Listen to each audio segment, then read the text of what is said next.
Good evening, आदाब। स्वागत है आपका मेरे इस चैनल पर। मेरा नाम है रौनक अग्रवाल और काफ़ी टाइम के बाद मैंने YouTube दोबारा स्टार्ट किया है, अपने चैनल को दोबारा रिवाइव किया है।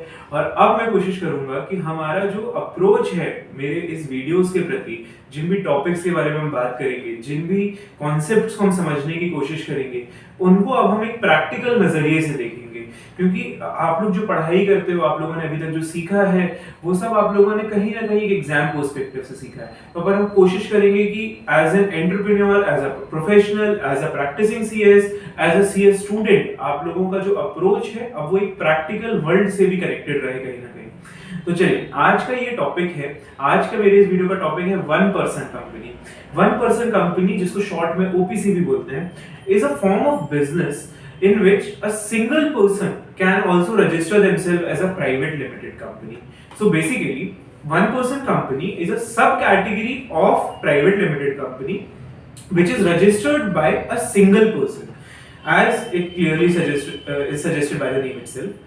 So 1% कंपनी क्यों आया कॉन्सेप्ट में? पहले 1% कंपनी का कॉन्सेप्ट नहीं था। 2013 में जब कंपनीज एक्ट आया, अमेंडेड कंपनीज एक्ट आया, तब ओपीसी का कॉन्सेप्ट इंट्रोड्यूस हुआ था। And the reason for introducing this was bringing more options for sole proprietors to run a corporate form of business. जैसे अपन सब जानते भी है कि जो प्राइवेट कंपनीज या जो कंपनी फॉर्मेट ऑफ बिजनेस है, वो सबसे ज्यादा गवर्न्ड फॉर्म ऑफ बिजनेस है। उसमें सबसे ज्यादा रिपोर्टिंग रिक्वायरमेंट्स हैं, उसमें सबसे ज्यादा कंप्लायंसेस हैं, और ultimately that leads to reliability aspect. तो सबसे ज्यादा रिलायबिलिटी भी है। तो अगर आप एक सोल प्रोप्राइटरशिप है, आपका सोल प्रोप्राइटर में बिजनेस है, या आपका कोई भी ऐसा बिजनेस है जो आप अकेले चला रहे हैं और जिसमें पॉसिबिलिटी फिलहाल नहीं है कि कोई न्यू पार्टनर आ सकता है, तो 1% company is a very appropriate form of business. चलिए, अब बात करते हैं ओपीसी के बेनिफिट्स के बारे में। तो ओपीसी के जो बेनिफिट्स हैं, उसमें सबसे इंपॉर्टेंट बेनिफिट ये है कि it has relaxer compliance requirements then compared to a private limited company.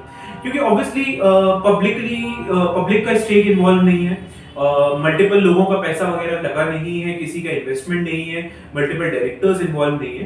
तो कंप्लायंसेस की जो रिक्वायरमेंट्स हैं वो काफी हद तक रिलैक्स्ड हैं। बहुत सारे नोटिफिकेशंस हैं ओपीसी के लिए, जिनमें बहुत सारे सेक्शंस को डायरेक्टली एग्जेम्प्ट कर दिया गया कंपनीज एक्ट से। इसके अलावा एक बहुत मेजर जो बेनिफिट है ओपीसी का, that it allows sole proprietor to run a corporate form of business. क्योंकि इसके पहले अगर आप एक सिंगल पर्सन बिजनेस चला रहे थे, तो आपके पास कोई भी ऑप्शन नहीं था कि आप अपने आप को एक कंपनी के फॉर्मेट में रजिस्टर कर सकते थे या अपने आप को एज अ कॉर्पोरेट कहीं पे शो कर सकते थे। But with the coming picture of OPC, you can now do it.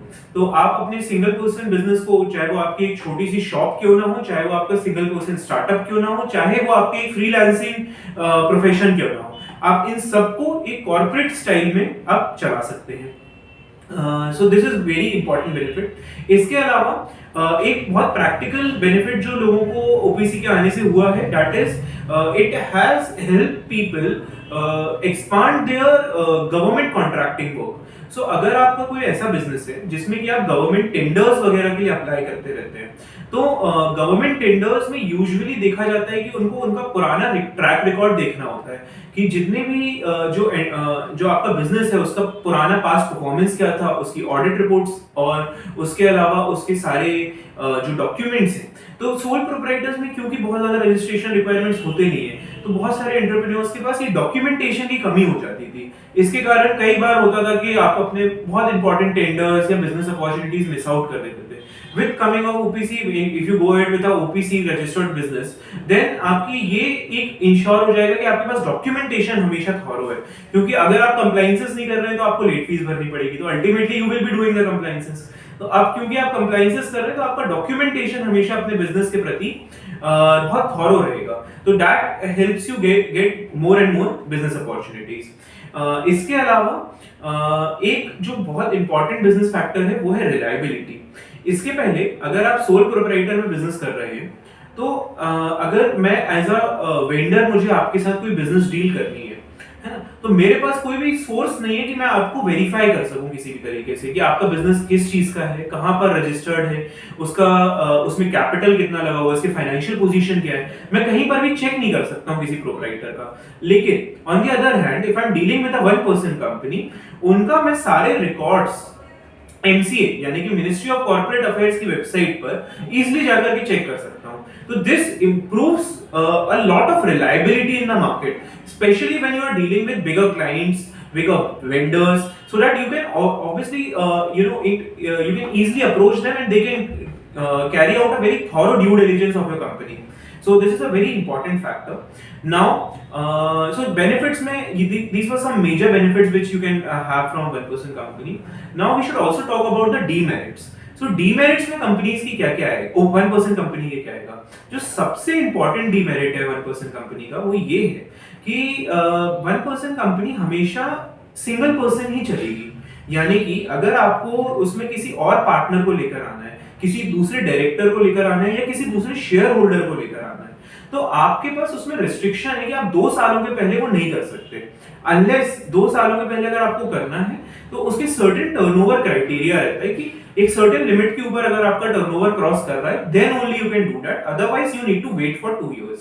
सो ये एक रिस्ट्रिक्शन भी लगाता है कि अगर आपने कंप्लायंस कॉस्ट या अपने कंप्लायंसेस से बचने के लिए आपने इनिशियली 1% कंपनी रजिस्टर कर ली, बट आपको पॉसिबिलिटी है कि आपको विद इन 2 इयर्स किसी पार्टनर को लेकर आना है या किसी से इन्वेस्टमेंट लेना है या एंजल फंडिंग रेज करनी है, तो उस केस में आप 1% company is not a suggested way. So this is a very major demerit of OPC.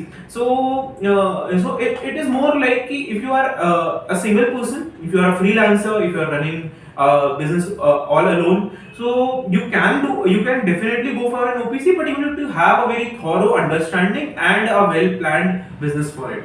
So I hope आपको 1% कंपनी के बारे में इस वीडियो से काफी हेल्प मिली होगी। So we would love to help you if you need any help regarding the registration, regarding the compliances, regarding any more clarity on how exactly 1% company is suitable for your business. I hope this video helped you. Thank you so much. Keep sharing.